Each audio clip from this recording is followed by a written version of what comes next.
Welcome back to the Capital Partners Real Estate Podcast. So a lot's happened in the past 2 months. I haven't been updating the podcast at all. I think I might make this into something. Not really sure what I'm going to do with it yet. But I'm just going to get in the habit of doing these until I really find a purpose for it. But anyways, so since the last time, lots of fun dramas happened. Not necessarily drama, but as you probably noticed, Dylan's not in the podcast anymore. So he dropped out of this. I think it was just too much, taking up too much time, or he didn't have enough time. And then also we bought our first property, and it was just through an auction. It was a foreclosure auction. And it was only like a $1,000 property, but we're just flipping that really quickly, just so we kind of get, the process of buying and selling, and experience with that. And even, a property that small, it's going to make a difference. It's better than starting from absolutely nothing. We can go ahead and say that we've looked at a property. And I went to the actual property. I pretty much just cleaned it up some. I just put all the trash around the house into piles.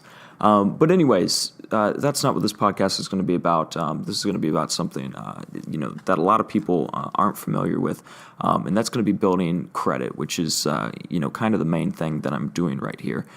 So a lot of, especially if you're, probably younger than 30, you might not have really good credit. You might not have even taken the steps to start building credit. But it's going to be an important factor in buying a house. And a lot of people probably rent right now. Honestly, it's a lot more cost effective to buy a house. I was looking at it, and then I was looking at local rent around the area, which if you want a house or even for a roommate, with a roommate it's probably going to be like $400, $500 a month. Actually just, buying or renting the house is probably going to be $900 to $1,000 a month. And of course, you don't have to pay for if your toilet breaks or if the garbage disposal goes out. But if you buy a $100,000 house, your payments are only going to be $300 a month, and then you're actually building equity into the house. So it's kind of like a forced savings plan. Now, there's a lot of debate whether, and this is just kind of stupid financial talk, but if it's an asset or not necessarily an asset, since most people never get the profit out of their house. But that's for another day.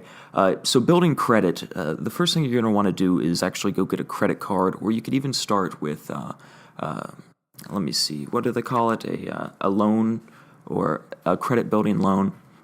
So what I started out with is I went to Capital One and I just got let me see if I can't find it right here, a secured credit card.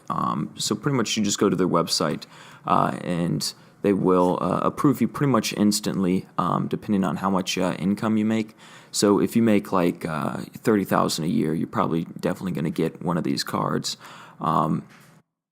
So pretty much you can have like a $50 down payment, $100 down payment, or a $200 down payment. They'll tell you which one you qualify for. So I only had to put $50 down, and they gave me a $200 limit or a monthly limit. Anyways, so pretty much you need to use the secured card you get for probably about 6 months. For the Capital One secured card, after 6 months, they're going to upgrade me. They're going to give me another card that's not a secured card, and it has more benefits. So that's pretty much what the bank's looking at. Is they're looking at you have credit history, you have accounts. So I was just at the bank the other day. They told me to get two accounts. Especially if you're trying to buy a house before the 6-month period of you using your credit card.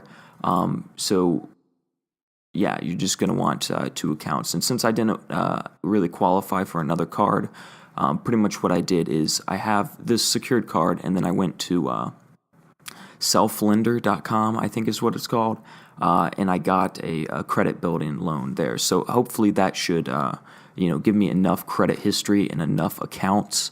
And here's the mistake that I made, is I was out there applying for a lot of different credit cards, seeing what I could get, and then before I knew it, I had like 5 hard inquiries on my credit score, and so that looks bad. But that was the only that's the only negative thing on my credit report. So yeah, pretty much what I would suggest: go get a secured card, one you know you can qualify for, so you're not wasting your hard pulls. You only have like five hard pulls on your credit score for 2 years, and if it goes over that, it turns into a negative thing. There's something about if you have 6 or more, you're 30% more likely to default on a loan. Anyways. So yeah, pretty much get a credit card to build your credit score. You need to use your credit cards. Don't go spending the full limit. What I do is I'll buy like $10 in gas for a month, and then I'll pay that off immediately. So you want to use under 30% of your credit limit just to look better to the banks when you want to go buy a house.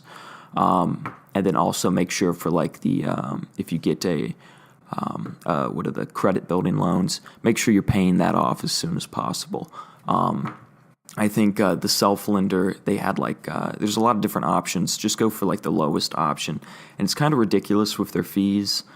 It was $9 to start up an account, plus they charge like 8% interest. And so just a little bit more detail on the self-lender. It's just like a forced saving program. You don't get any money out of it when you first start. Pretty much you have to, put in like $25 a month for 2 years, and then at the end of the 2 years, then they give you the money. But they report to all 3 credit bureaus. So yeah, hopefully when we do that, not only will we have a good credit score, but we'll have a strong credit history too. Anyways, that's about it for this podcast, just building your credit. We'll see what we do with this podcast from now on.